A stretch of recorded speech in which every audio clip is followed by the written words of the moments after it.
My perfect brother stole my savings 2 weeks before my wedding. Hey Reddit, so I'm Ethan, 32, and I'm about to lose my mind. My family is. Well, let's just say they're the type that gets written about in fancy magazines. My dad's a real estate big shot, and we've always had everything. Everything. Except, actual happiness. My older brother Bryce is the golden child, the heir apparent, the freaking sun around which our family orbits. Me, I'm just, there, the artistic one, the underachiever. I've always felt like I'm living in Bryce's shadow, constantly being measured against his success. Now I'm getting married to the most amazing woman, Olivia, and things should be perfect, right? Wrong. Bryce, the supportive big brother, has been acting really weird lately. Little comments here, subtle digs there, it's like he's trying to sabotage the whole thing. I just brushed it off at first, but now I'm starting to think he's actually trying to ruin my life. Should I just cancel the wedding and run away to a deserted island? Because honestly, that's starting to sound pretty appealing right now. You guys won't believe what he did. It started with these weird little concerns from Bryce about Olivia. Are you sure she's not just with you for the money, little bro? He'd ask, all casual, like he was just looking out for me. I laughed it off at first. Olivia's the most genuine person I know. But then the comments got more frequent, more pointed. He started implying she was spending too much on the wedding, questioning her career choices, even suggesting she was hiding something. It was like he was planting these tiny seeds of doubt in my mind, and they slowly started to take root. I started getting anxious, irritable. Olivia noticed, of course. We started fighting. It was hell. Then came the bombshell. We were having a guys' night, Bryce, me, and a few of his business buddies. I was stressed about the wedding costs, and I stupidly confided in Bryce about some old college debt I was still paying off. It wasn't a huge amount, but it was enough to make me feel insecure, especially with the wedding expenses piling up. He acted all sympathetic, patted me on the back, the whole brotherly act. I thought he actually cared. I was so wrong. A few days later, Olivia came home from work, white as a sheet. She just had lunch with Bryce. Ethan, she said, her voice shaking, Bryce told me you're drowning in debt. He said you owe hundreds of thousands of dollars, that you're hiding it from me, and that we're going to be bankrupt before we even say I do. My stomach dropped. Hundreds of thousands. Where did he even get that number? I felt a wave of nausea wash over me. It was a lie. A blatant, vicious lie. I called Bryce immediately. What the hell did you tell Olivia? I screamed. He actually had the nerve to sound concerned. I'm just looking out for you, Ethan. She needs to know what she's getting into. I was speechless. The betrayal was so sharp, so visceral, it felt like a physical blow. My own brother, the person I was supposed to trust more than anyone, was actively trying to destroy my happiness. I hung up, shaking so hard I could barely stand. Olivia was crying, looking at me like I was a stranger. That night I didn't sleep. I just stared at the ceiling, replaying Bryce's words over and over in my head. How could he? Why would he? I felt like my whole world was crumbling around me. This wasn't just a sibling rivalry, this was war. So, after that nightmare with Olivia, I knew I had to confront Bryce. I marched over to his ridiculously oversized apartment, my hands literally shaking with rage. I rang the doorbell, and he opened it with this smug, self-satisfied grin plastered across his face, like he'd just won some kind of sick game. We need to talk, I said, my voice tight with anger. He raised an eyebrow. Oh, about what, little brother? I pushed past him into his apartment. About you lying to Olivia. About you telling her I'm drowning in debt. Bryce just shrugged, walking over to his ridiculously expensive bar and pouring himself a scotch, like this was just another casual Tuesday afternoon. I was just looking out for you, Ethan. Olivia needs to know what she's getting into. Looking out for me? I practically yelled. You lied to her, you exaggerated my debt tenfold, you're trying to sabotage my wedding. He took a sip of his scotch, completely unfazed. Don't be dramatic, Ethan. I simply painted a realistic picture of your financial situation. It's not my fault you're not exactly a financial whiz. My blood was boiling. Realistic? You told her I owed hundreds of thousands of dollars. That's insane, you know that's not true. Well, maybe you should have thought about that before you racked up all that debt, he said, his voice dripping with condescension. That's when my mom walked in, of course, perfect timing. She took one look at my face and sighed. Ethan, what's all the yelling about? You're upsetting your brother. Upsetting him, my brother? I wanted to scream. H.E.S. the one who lied to my fiancée. He lied to Olivia, Mom. He told her I'm drowning in debt, that I'm hiding things from her. My mom waved her hand dismissively.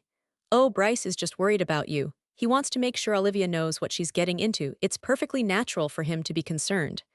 Concerned? This wasn't concern. This was a calculated attack. I felt a wave of dizziness wash over me. This was insane.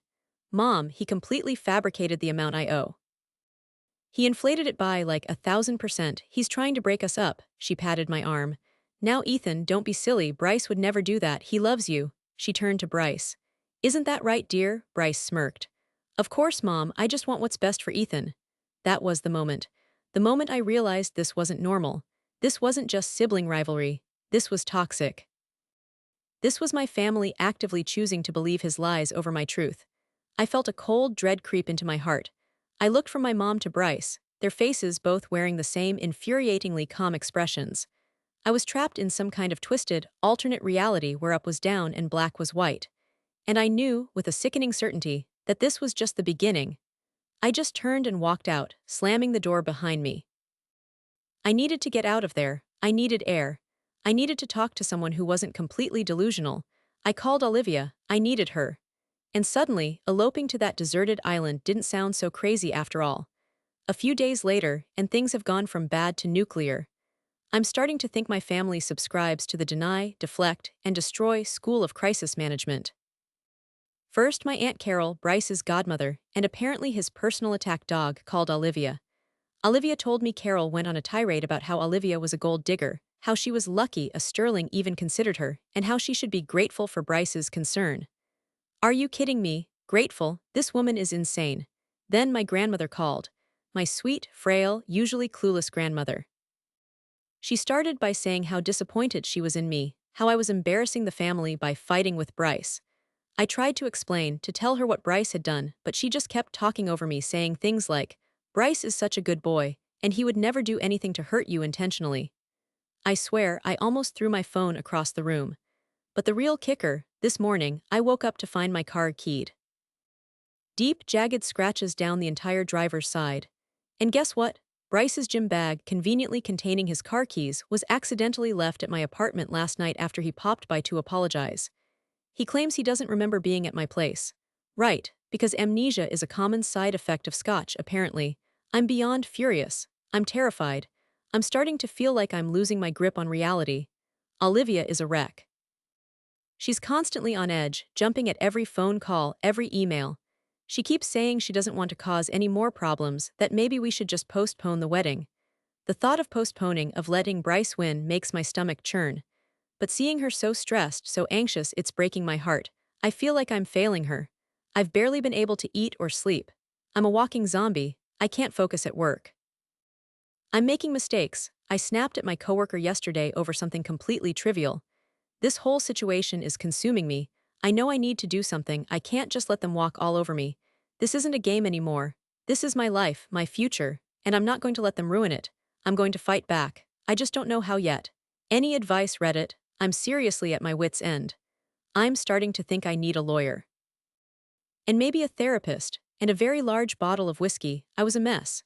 Seriously, a complete and utter mess. I hadn't slept in days, I was snapping at everyone, and I felt like I was constantly on the verge of a panic attack. I finally broke down and told Olivia's mom, Carol, everything.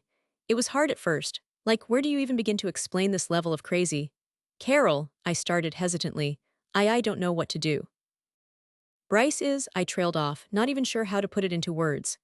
Bryce is what, Ethan? She asked gently, her therapist voice kicking in. Which honestly was exactly what I needed. So I spilled everything. The comments about Olivia, the lie about my debt, the gaslighting, the aunt, the grandmother, the keyed car. I even showed her the pictures of the scratches. Her reaction, priceless. Her jaw literally dropped. He keyed your car? She asked, her voice full of disbelief. I nodded miserably. Yeah, and he conveniently left his gym bag with his car keys in it at my apartment the night before. Carol was quiet for a minute, just staring at me. Then she said something that completely changed my perspective. Ethan, she said slowly, Bryce isn't just being a jerk. He's exhibiting classic narcissistic behavior. He needs to be the center of attention, the golden child. Your happiness threatens that. He's not going to stop unless you make him. It was like a light bulb went off in my head. Narcissistic. That word, it just clicked. It explained everything. his constant need for validation, his inability to take responsibility, his manipulation, the gaslighting, it all suddenly made sense. He's a narcissist. I asked, the word feeling foreign on my tongue. It certainly sounds like it, Carol said. And your family, they're enabling him. They're so used to catering to his needs, to protecting his image, that they're blind to his toxic behavior. Then she said something that really hit home. Ethan, you need to understand this isn't about you. This is about Bryce and his deep-seated insecurities. You getting married, being happy, it challenges his position in the family. He can't handle it. Hearing those words, feeling validated for the first time, it was overwhelming. I felt this wave of relief wash over me, followed by a surge of anger. I'd been blaming myself, questioning my own sanity, wondering if I was overreacting. But I was. I was being manipulated. And my family was letting it happen. What do I do? I asked, feeling lost and vulnerable. Carol looked me straight in the eye. You set boundaries, Ethan, firm ones. You protect yourself and Olivia. You prioritize your own happiness. You can't control Bryce's behavior, but you can control how you react to it. That conversation was a turning point. It was like I finally woke up from a bad dream. I wasn't crazy. I wasn't overreacting. I was being abused. And I finally had someone in my corner who saw it, who acknowledged it, who validated my experience. It gave me the strength I needed to start fighting back. And trust me, Reddit, I'm just getting started. I was sitting at my desk, trying to focus on work, but my mind was a swirling vortex of anxiety and rage. The keyed car, the whispers, the constant gaslighting, it was all too much. Then I got a text from Olivia. Can you come over? I need to show you something. My gut clenched. I knew it wasn't going to be good. When I got to her apartment, she was sitting on the couch, clutching a piece of paper, her face pale. Ethan, she said, her voice trembling, I just got this in the mail. It was a bank statement. Bank statement, but it wasn't right. Something was off. I looked closer. My savings account, it was empty. WIPED clean. Over $20,000 gone. What is this? I stammered, my heart pounding in my chest. Olivia was crying. I don't know. I called the bank. They said there's been a series of withdrawals, all authorized by you. Authorized by me? I felt a wave of nausea wash over me. I hadn't touched that account in months. It was the money we were going to use for the down payment on our house, our future. Gone. Then it hit me. Bryce. It had to be Bryce. He had access to MY account information. We shared an account years ago, back when I was too naive to think my own brother would ever steal from me. I felt a cold fury unlike anything I'd ever experienced. This wasn't just manipulation anymore. This wasn't just childish pranks. This was theft. This was betrayal on a level I couldn't even comprehend. My own brother, the person I should have been able to trust more than anyone, had robbed me blind. 2 weeks before my wedding, he was trying to ruin me. In that moment, something inside me snapped. The fear, the anxiety, the self-doubt, it all vanished, replaced by a burning, white-hot rage. I felt a physical shift, like a steel rod had been shoved down my spine. I was done. Done being the victim. Done being the nice guy. Done letting my family walk all over me. My hands were shaking, but it wasn't from fear anymore. It was from the sheer force of my anger. I saw red. I looked at Olivia, her face streaked with tears, and I knew I couldn't let this go. Not this time. This wasn't just about me anymore. This was about us, about our future. I'm going to fix this, I said, my voice low and steady. I'm going to take him down. I knew exactly what I needed to do. I needed proof. I needed to gather evidence. I needed to expose him for the lying, thieving, manipulative monster he was. And I knew just the person to help me do it. Carol, this wasn't just a family squabble anymore. This was war. And I was ready to fight. Okay, Reddit, buckle up, because this is where things get interesting. After that gut-wrenching discovery, I knew I couldn't just scream into the void anymore. I needed a plan. A goddamn airtight, foolproof plan to expose Bryce and take back what was mine. First, Carol. Bless that woman. She's a therapist, remember? Not just any therapist, a therapist specializing in family dysfunction. She was my secret weapon. We sat down, and she helped me lay everything out. She helped me see the patterns, the manipulation tactics Bryce had been using for years. It was like peeling back the layers of an onion, revealing the rotten core underneath. Then, the evidence gathering. This was key. I needed concrete proof, not just hearsay and hurt feelings.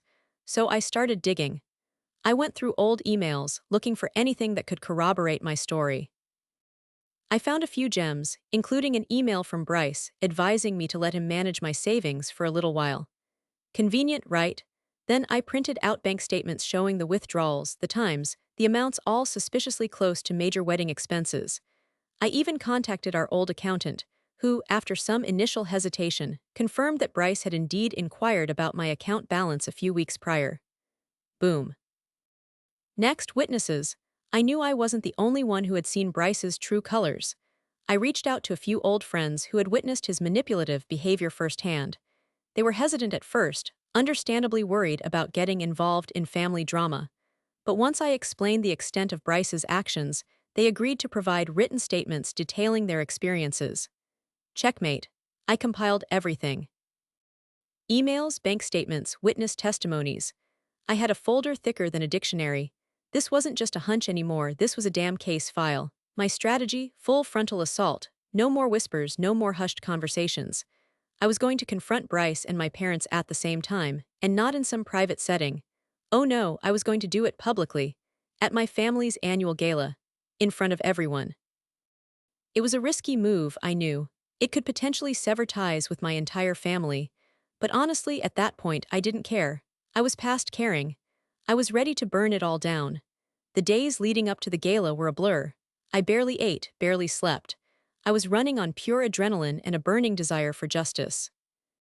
Carol helped me practice what I was going to say, how to present the evidence, how to stay calm and collected in the face of what I knew would be an onslaught of denial and gaslighting. I felt a knot of anxiety in my stomach, but it was different this time. It wasn't fear.